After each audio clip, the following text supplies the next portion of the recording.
Yes, we are here now. So, student, we can start the class number 3 of chapter real number for class 10th. Question number 9 से हमें start करना है. Question number 8 तक हम अपनी पिछली class यानी क्लास नंबर 2 में ख़त्म कर चुके हैं. देखते हैं क्वेश्चन नंबर 9 क्या है, जो बहुत इंपॉर्टेंट है आप लोगों के लिए. Given that root 2 is irrational, root 2 is irrational, then prove that 5 plus 3 root 2 is an irrational number. आपको बात समझ में आ रही है? आपको क्या करना है क्वेश्चन में? आपको बोला है कि रूट 2 एक इरेशनल नंबर है, तो प्रूव करिए 5 plus 3 रूट 2 भी एक इरेशनल नंबर होगा.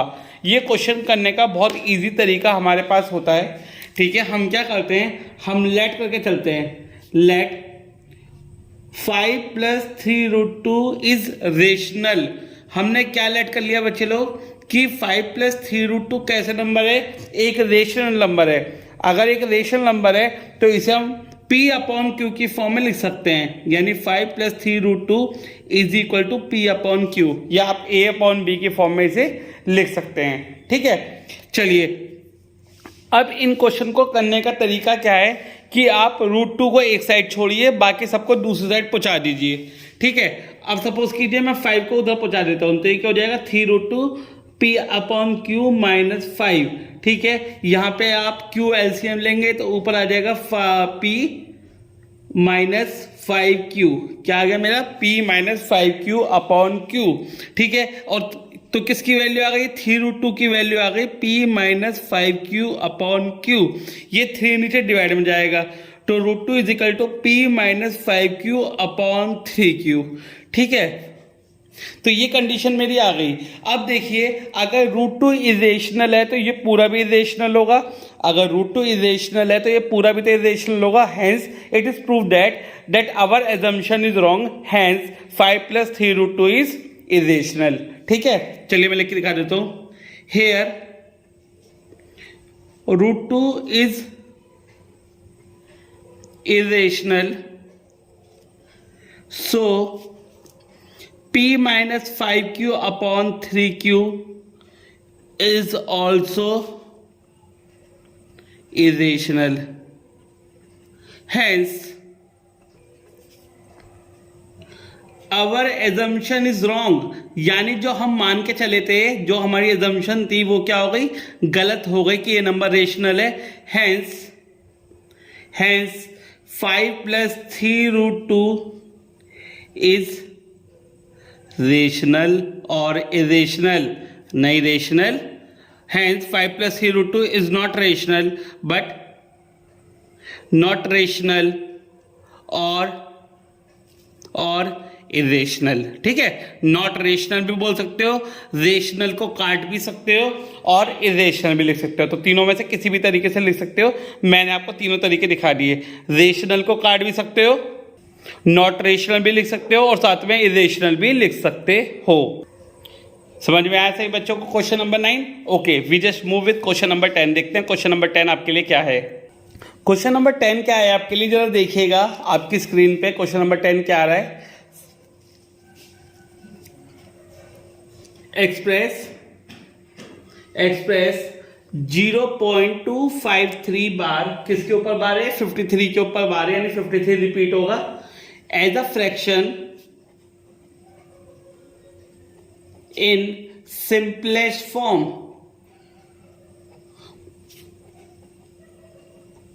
आपको एक्सप्रेस करना है 0.253 बार को as a fraction in simplest form. ठीक है, बहुत इजी तरीके से हम लोग कर पाएंगे इसे, देखते जाइएगा. ऐसे बहुत सारे क्वेश्चन हमारे पेपर में आ सकते हैं, पर आपके लिए बहुत इजी हो जाएगा. इसी पेपर में मैं आपको बहुत सारे क्वेश्चन कवर करके दिखाऊंगा. राइट, देखिएगा जरा. हम क्या करेंगे, जो भी हमें नंबर गिवन है हम उसे एक्स लेट करेंगे. क्या लेट करेंगे, एक्स. तो ये आ जाएगा 0.253 बार. तो इसका मतलब है कि 53 आपका रिपीट हो रहा है, तो एक बार 53 को रिपीट करके लिख लीजिए. ठीक है, 0.25353. ठीक है, इसे फर्स्ट इक्वेशन आप मान लीजिए. अब आपको दिखाई दे रहा है क्या 5 3 के ऊपर बार है, तो पहले मैं क्या करूंगा, वन टाइम मल्टीप्लाई करके जाएंगे 10 से। बहुत सारे ट्यूटर क्या काम करते हैं, सीधा मल्टीप्लाई करवा देते हैं आपको 100 से 1000 से, पर आप ऐसा नहीं करेंगे, आप एक एक बार 10 से मल्टीप्लाई करते जाएंगे। तो सबसे पहले करिए मल्टीप्लाई बाय 10, मल्टीप्लाई बाय 10। तो सबसे पहले आप 10 से मल्टीप्लाई करेंगे तो 10x हो जाएगा, और इधर हो जाएगा आपका 0.2 का क्या हो जाएगा 2.5353। ठीक है, ये आपकी सेकंड इक्वेशन हो गई। ठीक, अब हमें क्या चेक करना होता है, हमें ये चेक करना होता है कि क्या मेरी पॉइंट के बाद वाली डिजिट सेम आ रही है या नहीं आ रही है। तो अभी नहीं आ रही है, तो फिर से 10 से मल्टीप्लाई कीजिए, मल्टीप्लाई अगेन बाय 10। तो आप फिर से 10 से मल्टीप्लाई करेंगे तो क्या आएगा आपका इस बार 100x इज इक्वल टू 25.353। तो अभी हमें फिर से चेक करना है कि मेरे तीनों में से किसी में ऐसा कोई नंबर आया है जो दो में इक्वल हो पॉइंट के बाद। इसमें देखिए, इसमें पॉइंट के बाद 2 है, इसमें पॉइंट के बाद 5 है, इसमें पॉइंट के बाद 3 है, तो किसी में भी इक्वल नहीं है। फिर से आप मल्टीप्लाई कीजिए 10 से, मल्टीप्लाई अगेन बाय 10, फिर से 10 से मल्टीप्लाई कीजिए। आप 10 से मल्टीप्लाई कीजिएगा बार बार, किसी के चक्कर में मत आइएगा कि 100 से मल्टीप्लाई कर दे, 1000 से मल्टीप्लाई कर दे। 10 से मल्टीप्लाई कीजिए, फिर से क्या आ जाएगा 1000x, और यहाँ आ जाएगा 253.53। ठीक है, अब एक बात नोट कीजिए कि 53 मेरा रिपीट हो रहा है, तो क्या मैं एक बार और लिख लूं, कोई दिक्कत है किसी को? नहीं ना, क्योंकि रिपीट ही हो रहा है, कितनी बार भी लिख सकते हो। अब तुम देखो इक्वेशन नंबर 4 और इक्वेशन नंबर 2 में जो पॉइंट के बाद वाले डिजिट है वो सेम है। देखिए यहाँ भी 5353, यहाँ भी 5353। तो मैं इक्वेशन नंबर 2 और इक्वेशन नंबर 4 को सॉल्व करूंगा। देखिए कैसे, subtract equation 2 bye 4।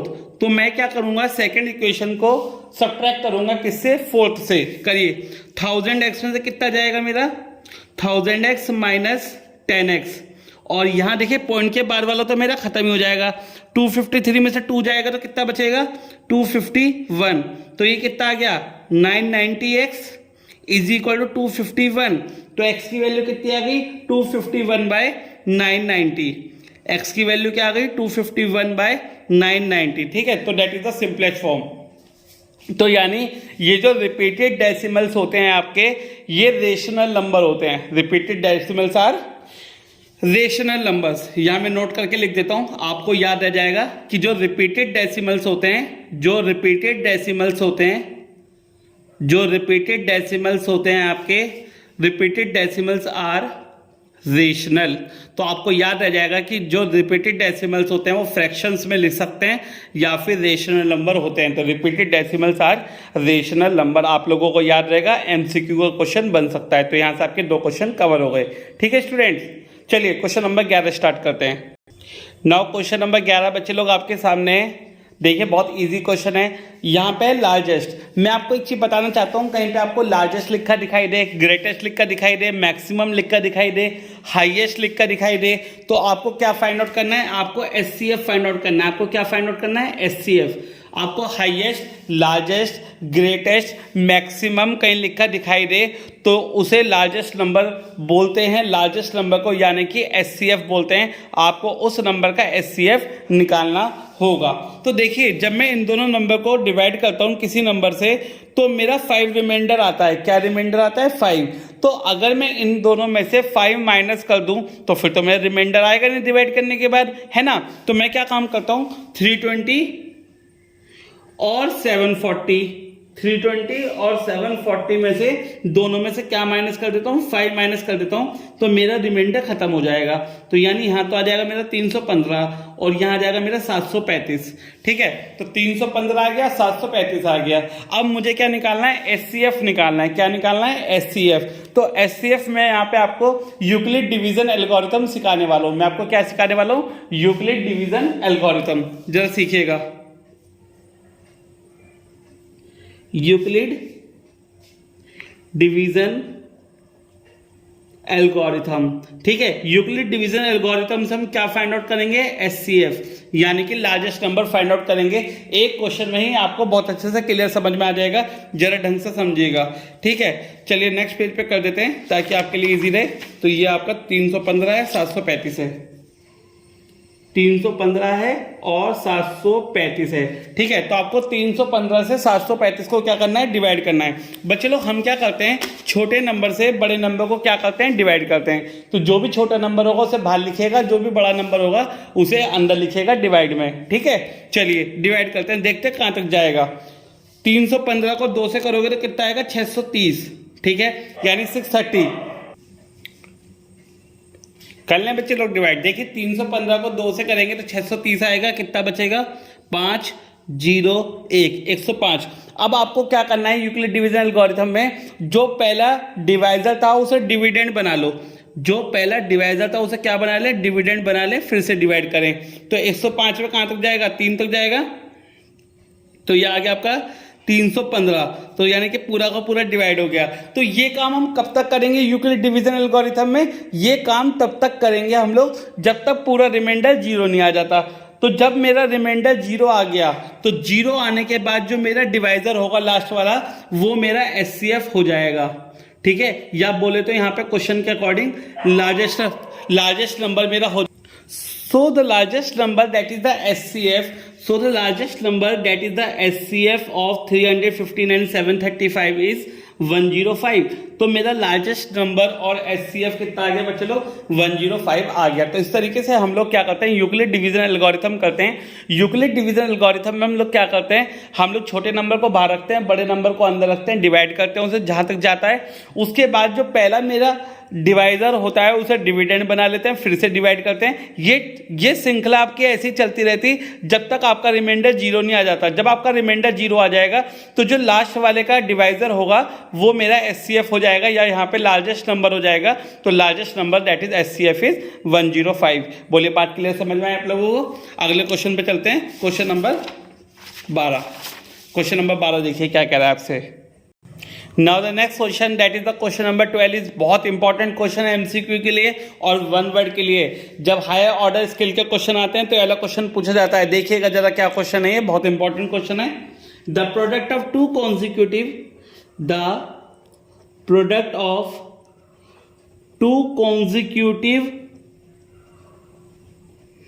Consecutive positive integer is divisible by 2 is divisible by 2. Is it true or false? Is it true or false? Give reason. बहुत अच्छा क्वेश्चन है आप लोगों के लिए और इससे बहुत सारे आपके कॉन्सेप्ट आपके इजी बनेंगे, आपके लिए आपको समझ में आएंगे कॉन्सेप्ट। जरा देखिएगा क्या है क्वेश्चन ये। So the students answer is true. इसका आंसर क्या होगा, ट्रू होगा। Why true, the product of two consecutive integer is divisible by 2। देखिए अगर एक 2 है तो एक 3 होगा, एक 3 है तो एक 4 होगा, एक 4 है तो 5 होगा। सबका नंबर एक ऐसा नंबर आएगा जो आपका डिविजिबल होगा, यानी कि एक इवन नंबर आएगा ही आएगा हमेशा। सपोज कीजिए एक 2 एक 3, एक 3 एक 4, एक 4 एक 5, तो एक n और एक n+1। तो अगर n और n+1 का मैं क्या करता हूं, मल्टीपल करता हूं, तो वो हमेशा क्या आएगा, एक आपका पॉजिटिव या बोले तो पॉजिटिव इंटीजर होगा जो कि आपका 2 से डिविजिबल होगा। जैसे फॉर एग्जाम्पल अगर मैं आपको एग्जाम्पल लेके दिखाता हूं 2 और 3।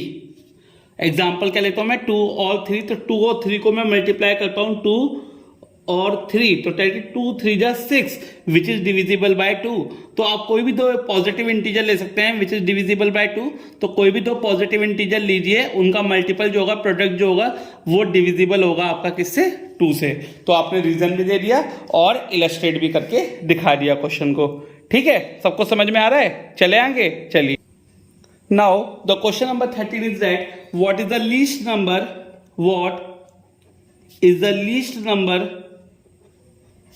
what is the least number that is divisible by all the numbers from 1 to 10। तो आपसे क्वेश्चन क्या कह रहा है अगला वाला कि आपको लीस्ट नंबर बताना है। आपको क्या बताना है? लीस्ट नंबर बताना है। वो लीस्ट नंबर यानी मिनिमम नंबर, आपको वो मिनिमम नंबर बताना है जो कि डिविजिबल होगा सारे नंबर से 1 से 10 के बीच में। 1 से 10 के बीच में वो लीस्ट नंबर आपको बताना है जो सारे नंबर से डिविजिबल होगा, यानी कि आपको एलसीएम निकालना है 1 से 10 तक के नंबर के बीच का। चलिए देखते हैं। 1 तो इसका तो 1 ही होगा। 2 इसका 2 इंटू 1 होगा। 3 इसका 3 इंटू 1 होगा। 4 इसका 2 इंटू 2 होगा। 5 इसका 5 इंटू 1 होगा। 6 इसका 2 इंटू 3 होगा।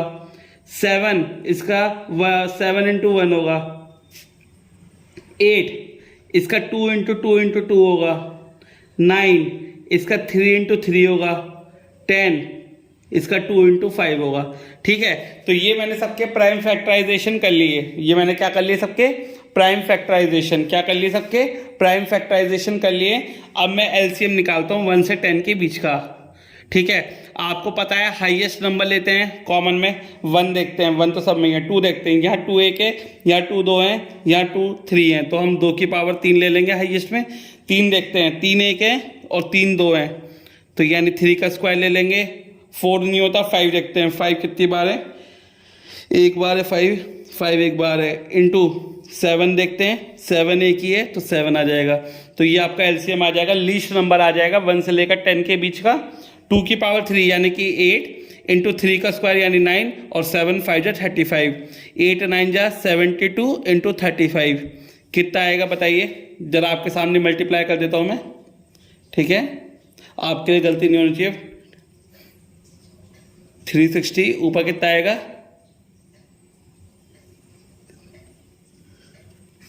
0 6 6 12 दैट इज 2520। तो ये आपका लीस्ट नंबर आ गया जो कि डिवाइड हो जाएगा सारे नंबर से 1 से 10 तक के बीच में 2520। बोलिए बात समझ में आ गई? तो यानी जब भी आपको लीस्ट नंबर मिनिमम नंबर निकालना होता है, स्मॉलेस्ट नंबर निकालना होता है, तो आप एलसीएम निकालते हैं। आप क्या निकालते हैं? एलसीएम। तो बच्चे लोग क्वेश्चन समझ में आ गया? बहुत इंपॉर्टेंट क्वेश्चन है। चलिए क्वेश्चन नंबर 14। क्वेश्चन नंबर 14 देखते हैं क्या है आपके लिए। 2 tankers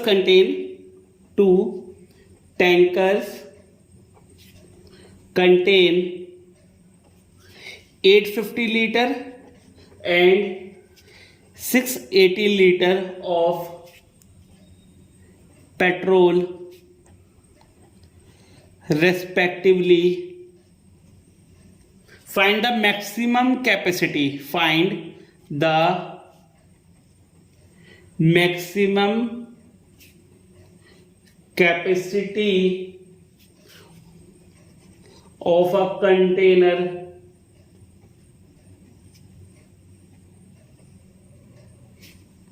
which can measure the petrol in either tank। बहुत इजी क्वेश्चन है आप लोगों के लिए, लेकिन आपको 10 सेकंड के अंदर पहचानना है कि हमें निकालना क्या है इस क्वेश्चन में। 2 टैंकर हैं आपके जिसकी कैपेसिटी आपको दे रखी है 850 लीटर और 680 लीटर। आपसे बोला गया है कि मैक्सिमम कैपेसिटी निकालिए कंटेनर की जो पेट्रोल को होल्ड कर सकता है, मेजर कर सकता है हर एक टैंक में। तो आपको दिखाई दे गया होगा बच्चे लोग कि यहाँ पे लिखा है मैक्सिमम कैपेसिटी, और मैक्सिमम कैपेसिटी में हम क्या निकालते हैं? मैक्सिमम कैपेसिटी में हम निकालते हैं एचसीएफ। क्या निकालते हैं? HCF, maximum capacity. So we will find the HCF, that is the maximum capacity of the container। तो 850 और 680 का क्या निकाल लें हम लोग? HCF निकाल लें। HCF ऑफ 850 और 680। ठीक है, 850 और 680 का HCF आप लोगों को पता है by Euclid division algorithm. By Euclid division algorithm से हम लोग क्या फाइंड आउट करने वाले हैं? यूक्लिड डिवीजन एल्गोरिथम से हम लोग इसका HCF फाइंड आउट करने वाले हैं।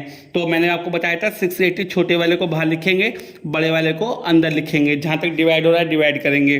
680 को 1 से डिवाइड करा तो क्या आ जाएगा मेरा 680 आ जाएगा 0, 15 में से 8 गया 7, 7 में से क्या 170। तो ये अंदर पहले वाले के डिवाइजर को डिविडेंड बना लें, दैट इज 680। तो किससे जाएगा ये 4 से चला जाएगा 680, ये पूरा का पूरा डिवाइड हो गया। तो यानी मैक्सिमम कैपेसिटी कितनी आ गई, तो मैक्सिमम कैपेसिटी हमारी हो गई किसके इक्वल, एचसीएफ के इक्वल, यानी एचसीएफ ऑफ व्हाट 680 और 850, ठीक है। तो which is equal to 170 litre. तो मेरी मैक्सिमम कैपेसिटी कितनी आ गई टैंक की 170 लीटर। बोलिए सभी बच्चों को क्लियर समझ में आ गया क्वेश्चन नंबर 14, ठीक है। सभी बच्चों को क्लियर समझ में आ रहा है ना, कोई प्रॉब्लम तो नहीं आ रही है। चलिए एक क्वेश्चन और कर लेते हैं जल्दी से, फिर इस वीडियो को समाप्त करेंगे। Now question number 15 in front of you which says that find the SCF of 90 and 126 by Euclid division algorithm। तो यूक्लिड डिवीजन एल्गोरिथम से हमें क्या निकालना है, इससे एचसीएफ निकालना है। मैं आपको सिखा चुका हूँ, ठीक है।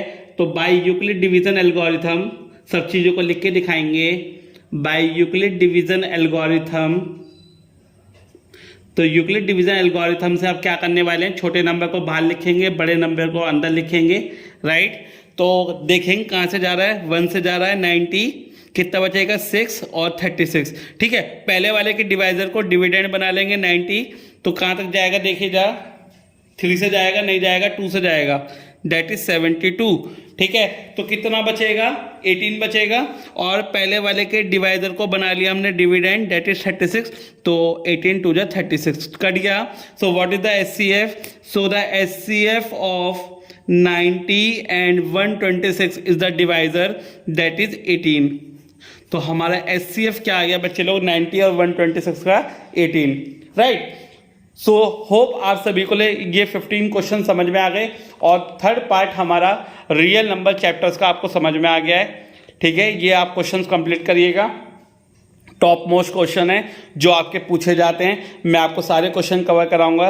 नेक्स्ट वीडियो बहुत खास होगी जिसमें आपके यूक्लिड डिवीजन लेमा के क्वेश्चन होंगे, राइट। बहुत इंपॉर्टेंट क्वेश्चन होते हैं, अच्छे खासे बच्चे को समझ में नहीं आते हैं, पर यहाँ आपको समझ में आएगा। इस वीडियो के थ्रू हम लोगों ने अपने कुछ क्वेश्चंस किए हैं यूक्लिड डिवीजन एल्गोरिथम के, है ना। तो आप लोगों को होप समझ में आए, और सभी बच्चों को शेयर कीजिए ताकि ज़्यादा से ज़्यादा बच्चे इन वीडियोस का बेनिफिट उठा सकें और इस चैप्टर को कंप्लीट कर सकें, ठीक है। All the best student, good luck, मिलेंगे आपसे नेक्स्ट वीडियो में।